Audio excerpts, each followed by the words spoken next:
सभी को मेरा नमस्कार। मैं निशा ठाकुर इस वीडियो में लेकर आई हूँ आगे द्वारा रचित कविता यह दीप अकेला। तो यह दीप अकेला कविता आगे के काव्य संग्रह बाबरा अहेरी से ली गई है। इसमें कवि ने व्यक्ति और समाज के बीच आपसी संबंधों की चर्चा की हुई है। तो चलिए बिना विलंब किए हुए शुरू करते हैं आज की कविता यह दीप अकेला।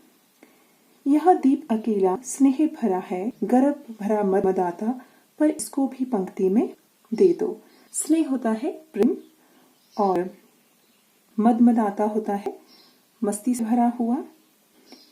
तो कवि कहता है कि यह जो है दीपक एकदम अकेला है और स्नेह से भरा हुआ है गर्भ भरा मदमदाता, और यह यौवन की मस्ती में जो है पर इसको भी पंक्ति में दे दो।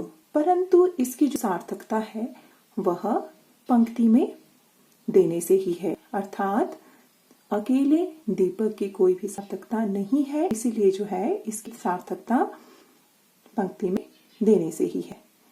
यह जन है गाता गीत, जिन्हें फिर कौन गाएगा। कवि जी कहते हैं कि यह दीपक एक अद्वितीय गीतकार है, इसके जैसे गीत और कोई दूसरा नहीं गा सकता। पंडुबा ये मोती सच्चे, फिर कौन कीर्ति लाएगा। कीर्ति होता है भाग्यशाली। और कवि कहते हैं यह दीपक जो है एक बहुत अच्छा गोताखोर है, जो कि समुद्र के स्तर से जाकर सच्चे मोती को खोजकर लाता है। अर्थात यह दीपक एक बहुत ही भाग्यशाली दीपक है, जो कि समुद्र की सतह से जाकर सच्चे मोतियों को खोजकर लाता है।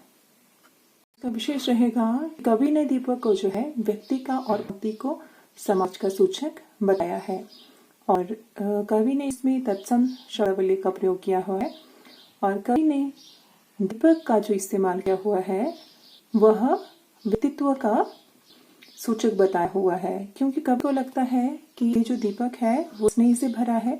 स्नेह से भरे होने का तात्पर्य है कि तेल से भरा हुआ है, और यौवन की मस्ती में यह मदमदाता रहता है।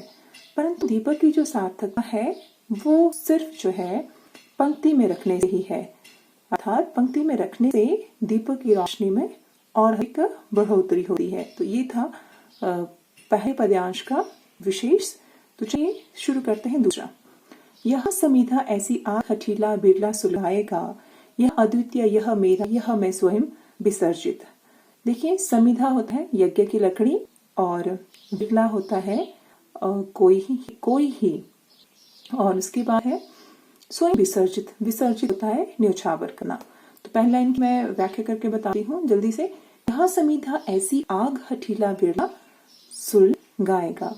कवि कहता है कि यह दीपक जो है यज्ञ की अग्नि जलाने वाली ऐसी लकड़ी है, जो कि हठ पूर्वक आग को जलाती है। अर्थात जो यज्ञ की जो लकड़ी होती है वो पूरी तरह से जल जाती है। यह अद्वितीय यह जो है दीपक है यह अद्वितीय है, यह मेरा यह मैं स्वयं विसर्जित। कवि कहता है कि यह जो है दीपक है यह मेरा प्रतीक है, यह मेरा से हुआ यह मेरा प्रतीक है, अर्थात यह स्वयं मैं ही हूँ। और यह दीप अकेला स्नेह भरा। कवि कहता है यह दीपक जो है अकेला है, स्नेह भरा अर्थात तेल से भरा हुआ है गर्भ भरा मदमदाता, और यह जो है दीपक यौवन की मस्ती में डूबकर मदमदा रहा है, पर इसको भी पंक्ति में दे दो। परंतु जो है इसकी सार्थकता पंक्ति में रखने से ही है। तो चलिए इसमें जो है विशेष जो रहेगा, जो पहले विशेष में मैं बताया कि इसमें जो कवि ने तत्सम शब्दावली का इस्तेमाल किया है, और कवि जो है समाज के प्रति खुद को समर्पित करना चाहता है, और इसमें जो है सुंदर मुक्तक छंद का प्रयोग किया है। तो इसमें आ पहला मुक्त छंद और तत्सम शब्दावली, और कवि ने खुद को जो है समाज में समर्पित करने की इच्छा व्यक्त की है। तो तीसरा है, यह मधु है स्वयं काल की मौना का युग संचय, यह गौरस जीवन कामधेनु का अमृत पुत्र है। मधु होता है शहद, और काल एज यू काल होता है समय, और मोना होता है मधुमक्खी, और युग संचय होता है युग का सार। यह गौरस होता है मक्खन, और जीवन कामधेनु का अमृत पूत पय, और पूत होता है पवित्र, और पय होता है दूध। इसमें जो है कवि कहता है कि यह मधु है, कवि कहता है यह दीपक जो है शहद के समान है, स्वयं काल की मौना का युग संचय।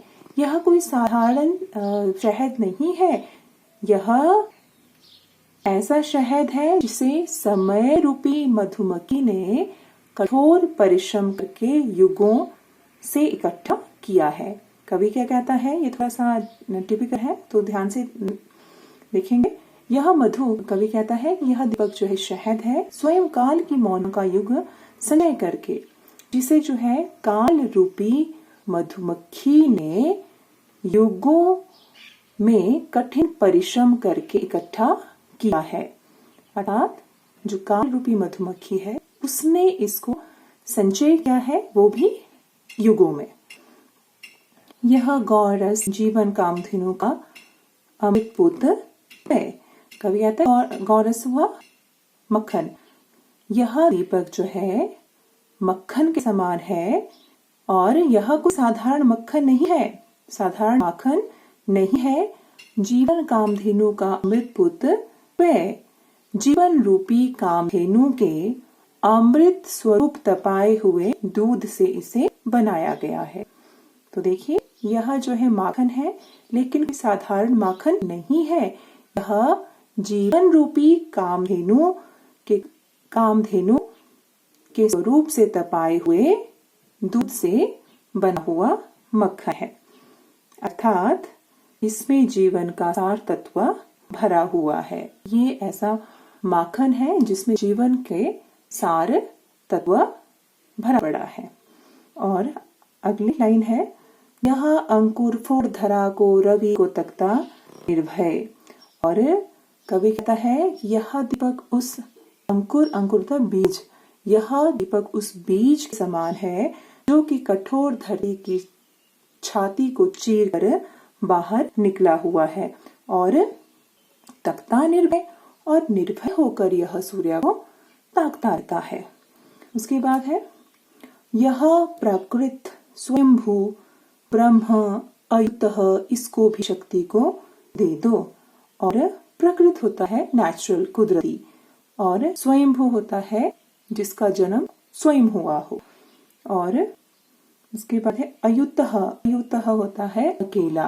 और देखो इसमें जो है कवि क्या कहता है कि यह प्रकृत स्वयंभू ब्रह्म अयुत, इसको भी शक्ति को दे दो। कि जो है यह दीपक कैसा है, कवि कहता है कि यह दीपक जो है कुदरती है, यानी कि प्रकृत है, कुदरती है। प्रकृत का मतलब है कुदरती है। यह दीपक जो है कुदरती है और स्वयंभू है, अर्थात स्वयं पैदा हुआ है, और ब्रह्म स्वरूप है, और अकेला है। तथा कवि कहता है कि इसमें सारी क्षमता है, परंतु जो है इसकी सारी शक्तियों को समाज को अर्पित कर दो। कवि कहता है कि यह दीप गर्भ भरा मदमदाता, पर इसको भी पंक्ति में दे दो। कवि कहता है यह दीपक जो है अभिमान से भरा हुआ है, और गर्भ से भरा हुआ मददा रहा है, परंतु इसकी सार्थकता पंक्ति में देने से ही है। तो चलिए इसका विशेष क्या रहेगा वो मैं आपको बताती हूँ। बहुत ही आसान सी लाइन्स है। इसमें जो है पहले और दूसरी में मैंने आपको जो विशेष की लाइन्स बताई, उनमें से ही जो है आपने इम्पोर्टेंट लाइन लिखनी है। तो इसमें जो है मुक्त छंद का सुंदर प्रयोग किया है कवि ने, और इसकी जो शब्दावली है वो तत्सम शब्दावली की इसमें प्रधानता है और इसमें जो है सुंदर प्रतीकों का कवि ने वर्णन किया है। चलिए इसका जो लास्ट पद्यांश है वो है, यह वह विश्वास नहीं जो अपनी लघुता में भी कांपा। लघुता होता है छोटापन। यह वह विश्वास नहीं जो अपनी लघुता में भी कांपा। कवि कहता है कि यह जो है छोटा सा दीपक बहुत ही आत्मविश्वासी है, नहीं जो अपनी लघुता में भी कांपा, यानी कि जो अपने जो है आकार, कैसा आकार है इसका, छोटा आकार, जो अपने आकार से भयभीत नहीं है। यह वह पीड़ा जिसकी गहराई को स्वयं उसी ने नापा। कवि कहते हैं कि यह ऐसी पीड़ा का नाम है जो बहुत ही गहरी है, अर्थात जिसकी तुलना किसी दूसरे की पीड़ा से नहीं की जा सकती। कुत्सा अपमान अवज्ञा के धुंधुआते कड़वे तम में, और कुत्सा होता है घृणा करना, और उसके बाद है अपमान। अपमान आपको पता है आदर करना। अवज्ञा होता है आगे का पालन नहीं करना, और कड़वे होता है कड़वे। कुत्सा अपमान अवज्ञा के धुंधुआते कड़वे तम में, और कवि कहता है कि इस जो है नन्हे दीपक ने जीवन भर जो है अपमान उपेक्षा का कड़वा धुआं झेला हुआ है। कवि कहता है कि यह छोटा सा दीपक है जिसने अपमान, निंदा और उपेक्षा का कड़वा धुआं अपने जीवन भर झेला है। यह सदा द्रवित चिर जागरूक अनुरक्त नेत्र अलम्ब बाहु यह चिर अखंड नापा। और अनुरक्त नेत्र जो होते हैं वो होते हैं स्नेहपूर्ण दृष्टि। अनुरक्त नेत्र होता है स्नेहपूर्ण दृष्टि, और उसके बाद है अलम्ब बाहु। अलम्ब बाहु होता है भुजाओं को ऊपर किए हुए, यानी भुजाओं को उठाए हुए। चिर अखंड होता है जो हमेशा बना रहता है। और जिज्ञासु, कुछ जानने की इच्छा रखने वाला। प्रबुद्ध होता है ज्ञानवान। श्रद्धामय, श्रद्धा से युक्त, इसको भक्ति को दे दो। कवि कहता है कि यह सदा द्रवित, यह जो है ऐसा दीपक है जो हमेशा जो है द्रवित रहता है। चिर जागरूक, जो कि सदा जागरूक रहता है, जो कि हमेशा सावधान रहता है। अनुरक्त नेत्र, जिसके जो है दृष्टि कैसी है, स्नेहपूर्ण जो दृष्टि रखता है, अर्थात जिसका हृदय सदा द्रवित रहता है। जिज्ञासु, यह दीपक जो है जिज्ञासु है, जानने की इच्छा रखने वाला है। प्रबुद्ध है, यह दीपक ज्ञानवान है। सदा श्रद्धा में इसको भक्ति को दे दो।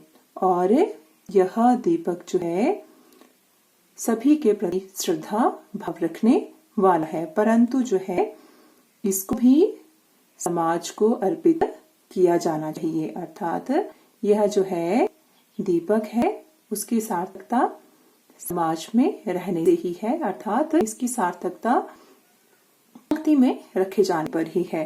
तो आसान विशेष की जो है 3-4 लाइंस, इसमें जो है मुक्त छंद का इस्तेमाल किया गया है और कवि ने इसमें तत्सम शब्दावली का प्रयोग किया है, और इसमें जो है कवि ने सुंदर प्रतीकों का प्रयोग किया हुआ है। और इसमें जो है कवि ने व्यक्ति को समाज में न्योछावर करने के लिए कहा है, तभी जो है जैसे एक अकेला व्यक्ति कुछ नहीं कर सकता है, उसकी सार्थकता समाज में बने रहने से ही है। इसलिए जो है कवि ने जो दीपक है उसकी तुलना व्यक्ति से की है और पंक्ति की तुलना जो है समाज से की है।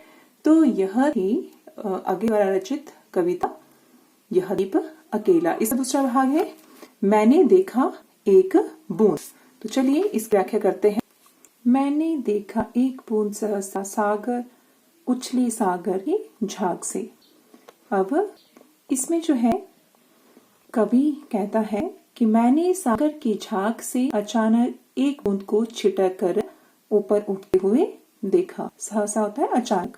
मैंने देखा एक बूंद सहसा उछली सागर के झाग से। कवि कहता है कि मैंने जो है अचानक देखा कि एक बूंद चटक कर जो है सागर की झाग से ऊपर उठी।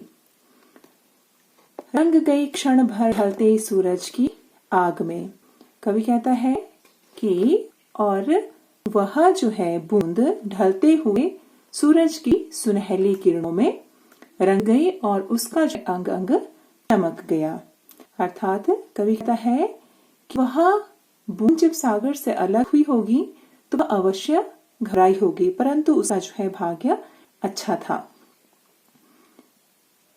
मुझको दिख गया सोने विराट के सम्मुख।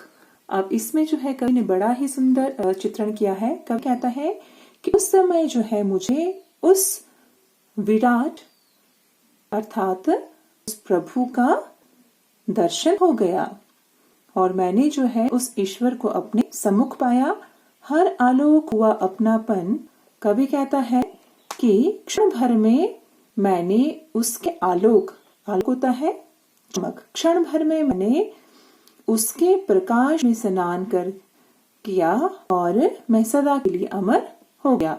अर्थात कवि कहता है कि अगर मनुष्य को ईश्वर के दर्शन हो जाए तो मनुष्य से जो मौत का भय है वही खत्म हो जाए। है उन्मोचन नश्वरता के मार्ग से। और कवि कहता है कि जीवन में अमरता का यही रहस्य है कि भले ही क्षण भर के लिए हो लेकिन हम अपने आप को उस प्रभु को समर्पित कर दे, हम उस प्रभु के सम्मुख खुद को अर्पित कर दे।